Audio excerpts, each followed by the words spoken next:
Hi creative friends, this is Soraya and thank you so much for being here. So today I'm going to be working on this background right here. It is my cheap lined composition notebook, but it's made out of craft paper. But I'm not going to be talking about what I'm doing on my page. I'm going to be talking about something a little bit different, but of course it is going to relate to us as artists, as creatives, and maybe just us as human beings. So what it is believing in ourselves and our work, whatever that might be. So that's what I'm going to be addressing in this video.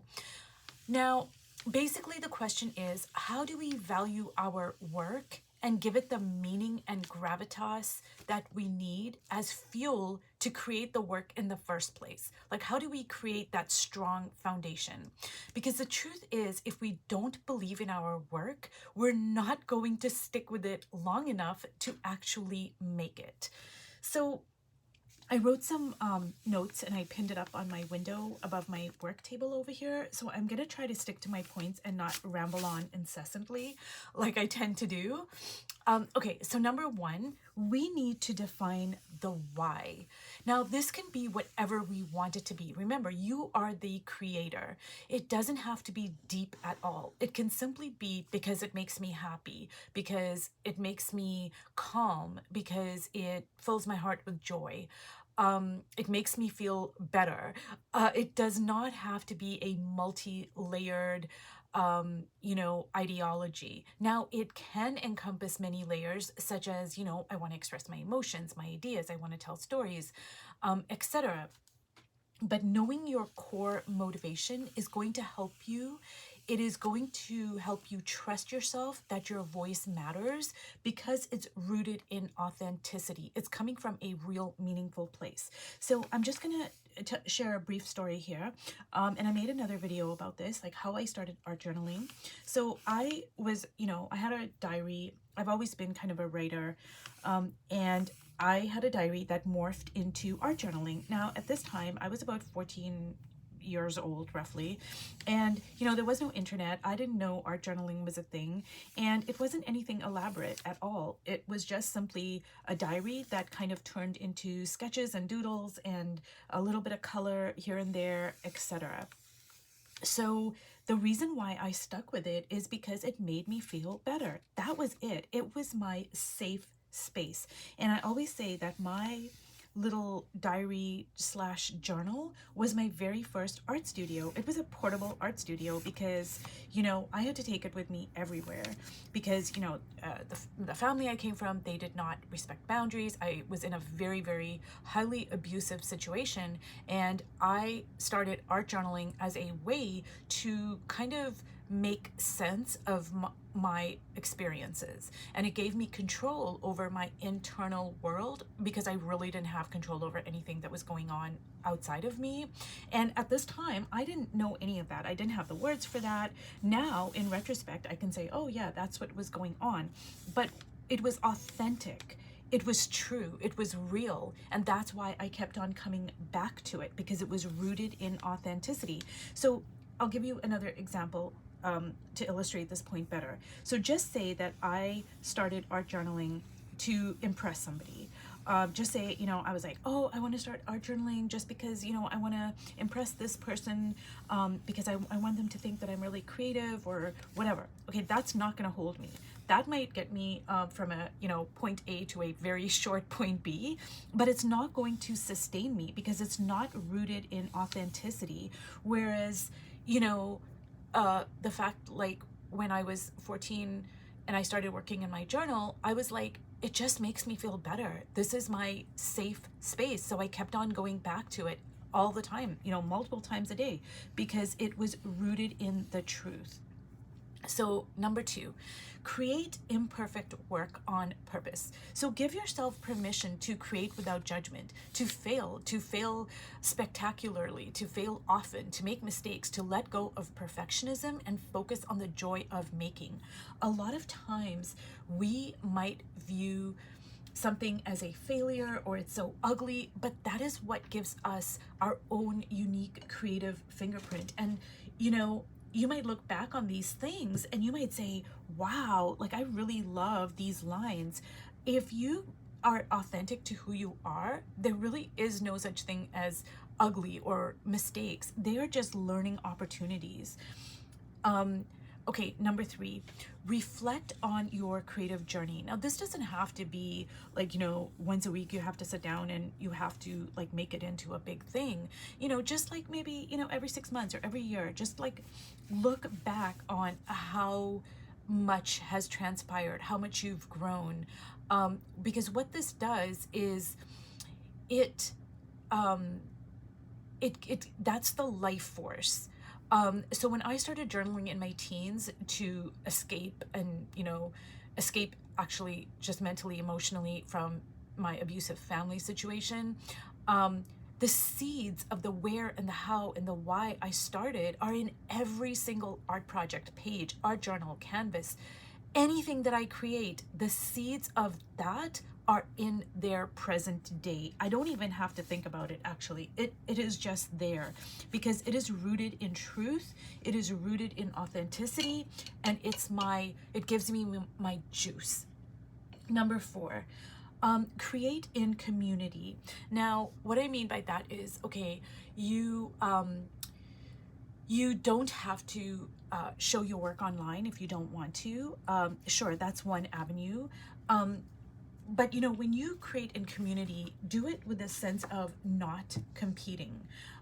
So even if you don't want to show your art online, and just say you don't want to even show it to your trusted loved ones, your friends, whatever, an art group, just say you don't want to do any of those things. Well, share it with yourself. And what I mean by that is, like, go back and look at your work, which ties into, I think, the second point I made. Go back and look at your work, because by doing that, you are going to go back and look at your work, review it, really soak it in, and learn from it. See what stayed, see what you got rid of, and by doing that, you are giving, you're elevating your art. Okay, you are giving it meaning. You are giving it that space that it needs to grow. Number 5, treat doubt as part of the process. So self-doubt is normal, and it is not a sign of failure. Like, every creative faces it, and actually I think it's just part of the human condition, actually. So don't look at it as, when all those negative voices come up, like the inner critic, like, don't compare yourself to anybody else, and just look at it like, hey, this is just a normal part of the creative process. And instead of listening to it and giving up, you strengthen your voice and your belief in yourself when you work through it and you just keep on going. So now let's talk about boundaries. Boundaries. These are crucial in art and in life. So especially as a creative person, this forms the foundation, okay, of your work. So there are different types of boundaries, so I'll talk about each one of them. So the first thing is time boundaries. You need time to create. It doesn't have to be a lot of time, but you do need an uninterrupted block of time to create.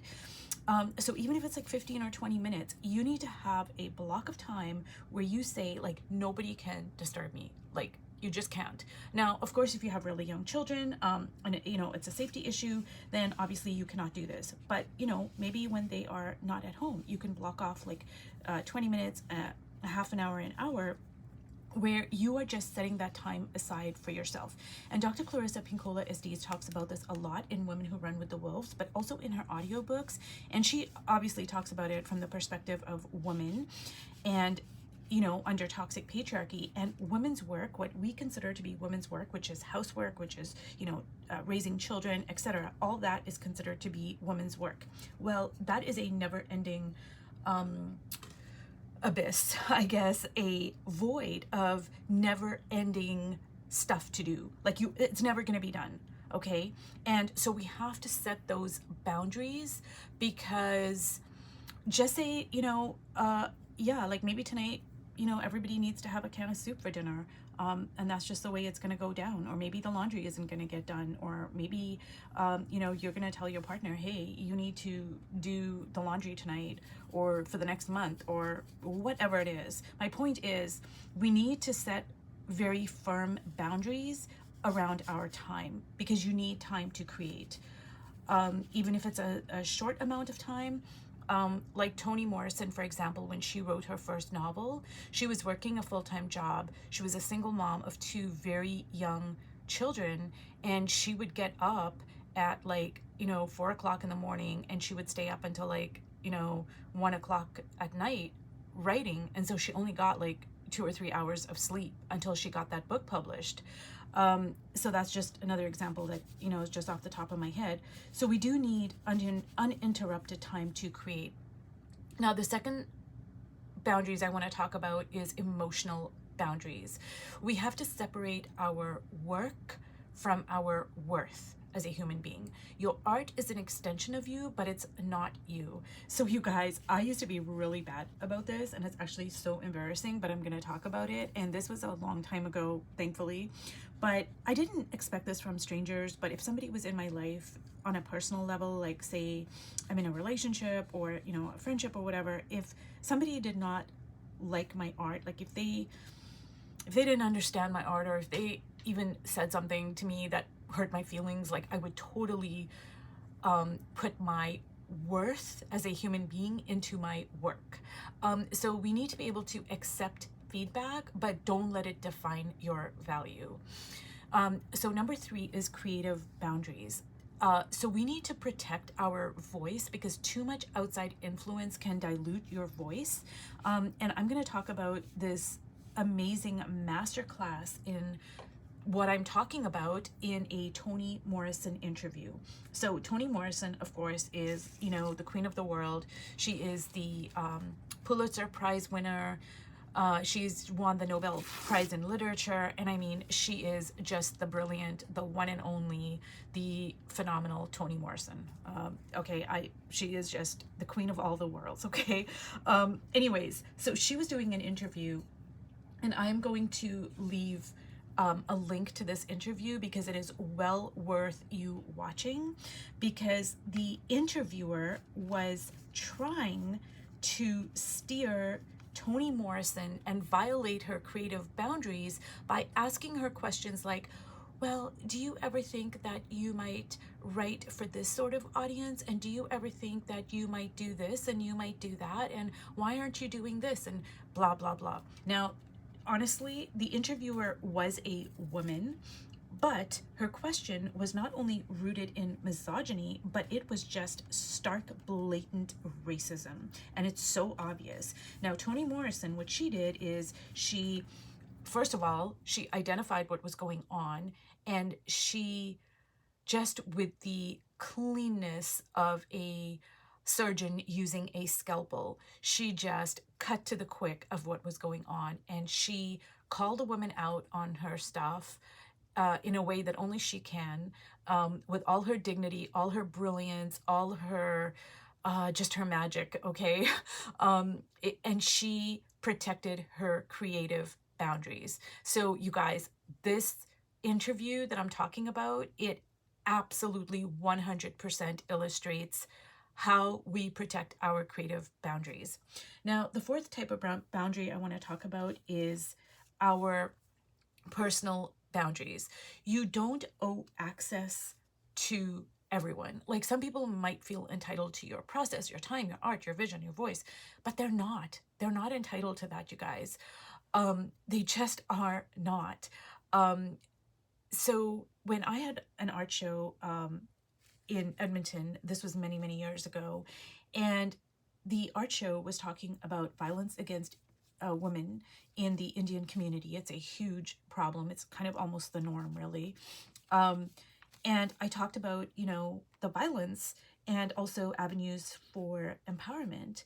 And you guys, you have no idea how many people came up to me and thought that they could just kind of like tell me like, hey, well, you should not be, and maybe you should be doing this, and maybe you shouldn't be doing this, and blah, blah, blah, blah, blah. And I learned really fast in real time, like how to set those boundaries. And Elizabeth Gilbert talks about this very clearly in one of her books or interviews or whatever. She said, you don't have to like my art. You don't have to like my work, but you don't get to tell me how to do it. Like, go and make your own fucking art. And I love that because it just cuts to the chase. It's like, okay, you don't have to be interested in my work. You don't have to like it. You don't have to be, you don't have to do anything with my work, actually. But, you don't get to dictate how I make my work. You just don't. Like, go make your own work. And like, just say you are putting your work online, and you get a negative comment, like, I mean, like a bullying comment. I don't mean like feedback, feedback is different, but like you get a comment that's just in bad faith. It's just somebody wanting to bully you. And you can tell the difference. You do not have to engage with this person. You don't have to justify anything. You can just block them and move on. Like, don't give them an ounce of your energy, your time. You don't need to explain anything. You just don't. Like, that energy is better served doing something else. Now, I just want to state, you guys, that owning your voice is a boundary in and of itself, because only you can explain your work, okay? So knowing that your voice is 100% in your realm of control, it protects you from over accommodating to other people's tastes. Like, you don't want to water down your ideas to be more digestible. You don't want to chase what's trendy at the cost of your authenticity. And for this, I'm going to talk about two separate people that illustrate this point. The first one is Dr. Clarissa Pinkola Estes. So basically, she sent out her book, Women Who Run with the Wolves. It was something like 42 times before it was published. So 41 times it was rejected. Now, that entire book is a story, is a compilation of fairy tales, and it is all done within the realm of archetypal Jungian psychology, and she talks about it from the perspective of being a woman under patriarchy. Like, that is the book. She says that in the introduction. She makes no bones about it. She's not diluting her voice. She's not like, well, I have to talk about what men feel and blah, blah, blah, which doesn't mean that that book is not a great book for a man to read. I think every man should read that book. I think every person should read that book. It is that good. Okay. But my point is, she is writing it from that perspective, and she is not diluting her voice. Okay. So she had to send her manuscript out, and then it's rejected. Then she sends it out again. So 2 times, 3 times, 4 times, 5 times, on and on and on. 41 times, you guys. 41 times it is rejected. So that in and of itself is a masterclass in how to believe in your work, own your voice. You are the largest advocate for your work, okay? If you can have just 100th of the tenacity and belief in your work as Dr. Estes did, then you are on your way, okay? And she held on to that vision because, other people are not going to, they're not going to be able to understand the vision that she has in her heart, in her mind, in her soul. Like, nobody else is going to be able to understand that. Only her, right? But she held fast to it. And the value of her work is not because it got published. The value of her work resided internally to herself. So I hope I'm conveying that. Now, the second person I want to talk about is Georgia O'Keeffe. And I'm sure a lot of you know the brilliant artist Georgia O'Keeffe. She painted a lot of different kinds of paintings, but she's, probably most well known for those ginormous paintings of flowers, in intricate detail. And when she was alive, because she's passed on now, when she would do interviews, the people who were interviewing her would argue with her about what her art was about. And they would say, well, it's quite obvious that your paintings are about female genitalia. And she would say, well, actually, no, they are not. They are about, I want to paint something that we all walk by without thinking about it, without paying it a second glance. And I want to remind people to slow down, to really take a look at, the beauty around them. So she paints these ginormous canvases of, flowers in all their delicate, intricate, delicious beauty, and you are forced to stop and look at it. But people would actually argue with her. Like, can you believe the audacity, the madness of arguing with the person who actually created the art? And you're arguing with them about what your art is about? Like, that is just craziness. I mean, it's just hard to wrap my mind around that. Like, it's just, yeah. Okay. So I'm just going to move this off to the side, you guys, because I just want to show you something that's going to illustrate what I'm talking about, hopefully. And when you protect your boundaries, you guys, it doesn't have to be loud or aggressive to protect your vision. You just have to be grounded. So I'm going to show you this over here, and I'm going to move this off to the side here. So basically, this is an art journal of mine that is made completely out of junk. Like, it's just junk. It's junk mail. It is, bits and bobs of things that I just kind of, collected. Like, I don't know, just pieces of scrap paper, cheap line composition notebook, a ticket from somewhere, even these like words, I got them out from a book. I put them together. I put them together. So this is like all junk, okay? But I gathered all of my vision, my voice, the seeds of my why, of my how, of, the beliefs, the emotions, the stories, the layers. I made that. I created it within myself first. Then I put it all in here, okay, in my little journal right here. And then it got published in this magazine a few months ago. And I wrote the article because only I can talk about my work. Okay, nobody else can talk about my work the way I can. And I gave meaning to my junky junk journal. My junk journal, this little journal here, it doesn't have meaning because it got published. It has meaning because I gathered up all of those seeds of when I was a teenager, the seeds of why I kept on going back to my art journal, the watering of it, all of those things I pulled from here. I gathered them and I created this. I constructed the meaning of this journal. And because I made this journal with all that meaning, that's why it was published. Okay? Because they saw that I have a story to share. So it's not the opposite. It's that we begin with giving our work meaning. Anyways, you guys, I don't want to ramble on, but I am cheering you on in your creative endeavors, whatever they might be. And I hope that this video has been helpful to you in some way. Thanks so much for watching, and I'll see you in my next video. Bye.